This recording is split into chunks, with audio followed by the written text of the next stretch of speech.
Hello friends, I am Nitesh Suryavanshi.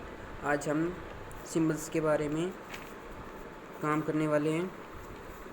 आज फिर मैं आपको जो इम्पोर्टेंट सिंबल्स हैं जो पेपर में आते हैं, बार बार पूछे जाते हैं, उनके बारे में बताना चाहता हूँ। यह है स्थिर अवरोधक, मतलब फिक्स रेजिस्टेंस। रेजिस्टेंस एक ऐसा उपकरण है जो विद्युत धारा का अवरोध करता है, विद्युत को गुजरने से रोकता है। जितनी भी हमें आवश्यकता होती है उतनी का रेजिस्टेंस लगाकर हम विद्युत धारा को कंट्रोल कर सकते हैं। ये स्थिर अवरोधक का सिंबल है। ये है अस्थिर अवरोधक, मतलब ये रेजिस्टेंस हो गया, ऊपर से ये डॉट लगाने के बाद ये बन गया अस्थिर अवरोधक। इस रेजिस्टेंस में की रेजिस्टिविटी हम कम या ज़्यादा कर सकते हैं, इसलिए इसका अस्थिर अवरोधक नाम रखा गया है। तो ये इसका सिंबल है। ये इंडक्टिव कोइल, ये कोइल का सिंबल है। कोइल्स मतलब नंबर ऑफ टर्न्स। हमारी जो मोटर होती है उसके अंदर एक वाइंडिंग होती है, वाइंडिंग को इस प्रकार हम कोइल बना के डालते हैं। अस्थिर परिवर्तक तार ये लगा दिया, ये हो गया फिक्स का। अगर ये तीर का निशान लगा दिया तो किसका हो गया? अस्थिर अवरोधक का। 46 पे आ गया बिजली रोधक चौक तार। चौक हमने देखा होगा, चौक का काम क्या होता है? चौक का काम भी रेजिस्टेंस, ये हमने जो रेजिस्टेंस लगाया इसकी तरह ही होता है। इसका सिंबल ये है। स्थिर कंडेंसर, कंडेंसर अब इस पे बात आती है। कोई कहता है कंडेंसर ये चीज़ है क्या? कंडेंसर को ही कैपेसिटर बोला जाता है। ओके, मेरी बात ध्यान से सुनो। जो कंडेंसर है इसी को ही कैपेसिटर बोला जाता है और इसकी यूनिट फैरड है। स्थिर कैपेसिटर का सिंबल ये है, अस्थिर कैपेसिटर का सिंबल ये है। ये पंखे के अंदर यूज़ होता है। अगर इसको पंखे में न लगाया जाए तो पंखा नहीं चलेगा। पंखे को एक टॉर्क की आवश्यकता होती है और वो टॉर्क, स्टार्टिंग टॉर्क इस कैपेसिटर से ही मिलता है। सेल या बैटरी, ये हमारा डीसी स्रोत है। सेल, ये बड़ी प्लेट है जो ये पॉजिटिव होगी और जो छोटी प्लेट है ये नेगेटिव होगी। इसी को हम सीरीज में लगा देते हैं तो ये हमारी बैटरी बन जाती है। ये इसका सिंबल है। ये आ गया हमारा एम्पियर मीटर। जो हम करंट है, करंट की यूनिट है एम्पियर, और एम्पियर को किस में मापते हैं? करंट को किस में मापते हैं? एम्पियर मीटर द्वारा। एसी, जो हमारा एसी करंट होता है उसका सिंबल ये है। डीसी करंट है उसका सिंबल ये है, और एसी डीसी दोनों का ये है। मैंने पहले भी बताया था एसी का सिंबल ये है, डीसी का नीचे हो गया, और ये दोनों मिक्स कर दिए, मिक्सअप। ओके, ये हो गया वोल्ट मीटर। वोल्टेज है हमारी किसके द्वारा मापते हैं? वोल्ट मीटर के द्वारा। इसी तरह वी लगा के अगर हमने डायरेक्ट वोल्टेज निकालनी है तो यूँ सिंबल कर दिया, डीसी की ये कर दिया, एसी डीसी दोनों के लिए यूज़ करना है तो ये आ गया। ये आ वाट मीटर, या इसको एनर्जी मीटर भी कहते हैं। हमारे घर में जो बिल आता है वो इसी मीटर के द्वारा आता है। ये हो गया वाट मीटर। ओम मीटर, ओम मीटर किसको बोलते हैं? ओम मीटर के द्वारा हम रेजिस्टेंस को नापते हैं। ये है मेरा रेजिस्टेंस, कहाँ पे गया? मैंने आपको करवाया था, ये रहा रेजिस्टेंस। ये रेजिस्टेंस कितना है वो इस ओम मीटर के द्वारा नापा जाता है। ये इसका सिंबल है। ये मल्टीमीटर हो गया। एक मल्टीमीटर एक ऐसा यंत्र है जिसके अंदर वोल्टेज एम्पियर और रेजिस्टेंस तीनों को मापा जा सकता है। फेस इंडिकेटर, ये फेस इंडिकेटर का सिंबल है जो फेस को ब्लिंक करता है। ये बार बार फेस को क्या करता है? इसके अंदर फेज इंडिकेटर का सिंबल है ये। अगर आर मीन्स रेड तो एक यहाँ पर एक छोटी सी लाइट लगा दी जाती है। अगर हमारे पास स्विच ऑन होगा तो ये इंडिकेट करेगा कि हाँ हमारा फेस आ चुका है। यह पावर फैक्टर मीटर, इसको cos 5 से दर्शाते हैं यूँ करके।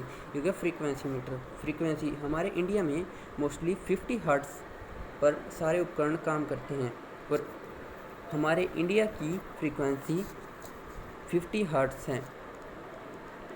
ओके, ये इसका सिंबल है। हाँ, ये बात और बता दूँ मैं कि एसी की फ्रीक्वेंसी होती है, डीसी की कोई फ्रीक्वेंसी नहीं होती। ये इंटरव्यू में खासकर क्वेश्चन पूछा जाता है कि डीसी की फ्रीक्वेंसी क्या है। डीसी की कोई फ्रीक्वेंसी नहीं होती, ओनली एसी की फ्रीक्वेंसी होती है। 59 पे गैल्वेनोमीटर, गैल्वेनोमीटर का सिंबल ये आ गया। सिंक्रोस्कोप का सिंबल ये आ गया SF। या एक फेस ऊर्जा मीटर, ये हो गया एनर्जी मीटर हमारा, जो जिसके द्वारा हमारा बिल आता है, ये हो गया एनर्जी मीटर। CC और PC, इसमें दो कॉइल होती है, करंट कॉइल और पोटेंशियल कॉइल। पोटेंशियल कॉइल मतलब वोल्टेज कॉइल, इसको ऐसे जोड़ा जाता है। 62 पे आ गया सीरीज जनरेटर या मोटर। ये हो गया कपलिंग कर दी, जनरेटर और मोटर की कपलिंग कर रखी है हमने। ये हो गया जनरेटर और मोटर का सिंबल, ये लगा दिया हमने कार्बन ब्रश, ये भी लगा दिया कार्बन ब्रश, और यहाँ पर सीरीज बना दी इसकी, ये series generator motor. Shunt generator motor, generator के सीरीज में हमने मोटर लगा दी। इसी तरह इसमें क्या बोला इसने, शंट जनरेटर या मोटर। इसमें सीरीज था, सीरीज के अंदर जो कोयल होती है पतले तार की बनाई जाती है और नंबर ऑफ टर्न्स ज़्यादा होते हैं। और शंट के अंदर शंट जनरेटर, ये आ गया जनरेटर मोटर का एक सेट आ गया। इसमें ये जो वायर लगाई गई है ये कॉपर की है, वाइंडिंग कर रखी है कॉपर की, और ये वायर है मोटा है, और इसका ये मोटा तार से बनाया जाता है और कम टर्न्स का बनाया जाता है। ये अगर मिश्रित जनरेटर या मोटर, कंपाउंड जनरेटर या मोटर सेट आता है एक, उसका सिंबल ये है जनरेटर मोटर का सेट। ये सीरीज होगी, ये शंट हो गया, सीरीज होगी, इसका सिंबल हो गया। ये अल्टरनेटर हो गया। अल्टरनेटर का यूज़ कहाँ पर होता है, अल्टरनेटर हमारा विद्युत पैदा करता है। 3 फेस वाला प्रत्यावर्तक, 3 फेस वाला अल्टरनेटर का सिंबल ये हो गया। एक फेस मोटर, हमारी जो घर के अंदर मोटर यूज़ होती है वो सिंगल फेस की होती है, हाँ जी ज़रूर होती है। और कौन सी लगाओगे आप, तो हम सिंगल फेस की लगाते हैं ना।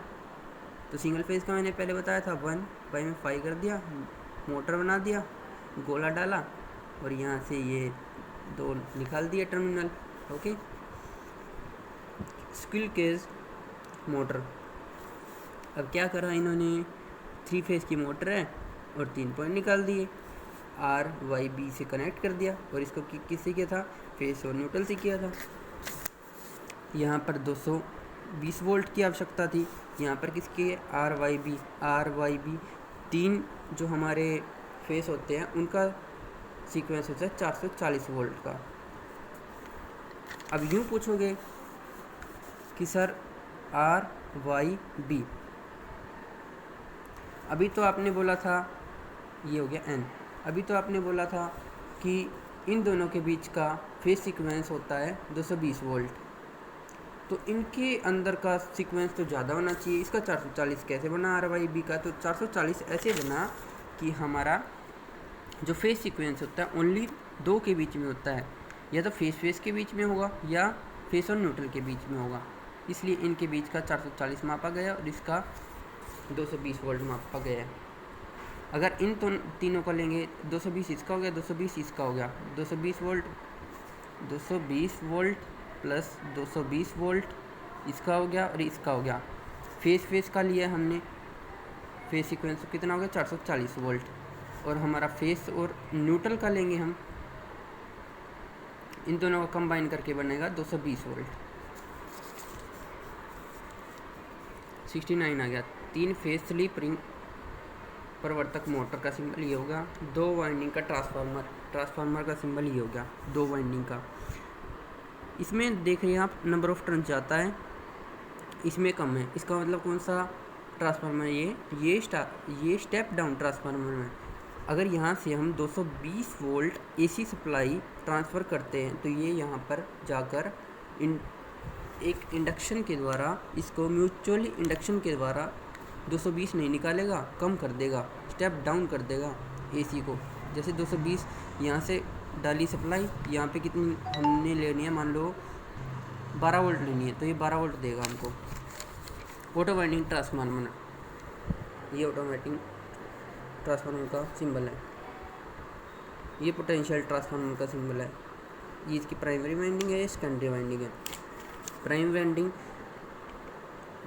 छोटी है और सेकेंडरी वाइंडिंग बड़ी है। तो ये कौन सा ट्रांसफार्मर है? Step up down. तो ये स्टेप अप ट्रांसफार्मर है। यहाँ से जैसे 100 वोल्ट आई है, 100 वोल्ट को आप 440 थोड़ी लेनी ना, 12 वोल्ट लो। 12 वोल्ट से 220 वोल्ट बना देंगे। प्राइमरी वाइंडिंग है, यहाँ से सेकेंडरी वाइंडिंग हो जाएगी म्यूचुअल इंडक्शन के द्वारा। ये करंट कन्वर्टर का सिंबल है। ये हो गया रेक्टिफायर। वाह, इट्स माय फेवरेट रेक्टिफायर। ये है रेक्टिफायर का सिंबल। रेक्टिफायर क्या है? रेक्टिफायर चलो नेक्स्ट वीडियो में बताते हैं रेक्टिफायर क्या है। इतने एंजॉय करो, कुछ सीखने को मिला आज। चलो ठीक है, नेक्स्ट वीडियो में मिलते हैं। वीडियोज़ अच्छी लगी तो कमेंट, लाइक एंड शेयर ज़रूर करना। Okay, bye bye, see you letter.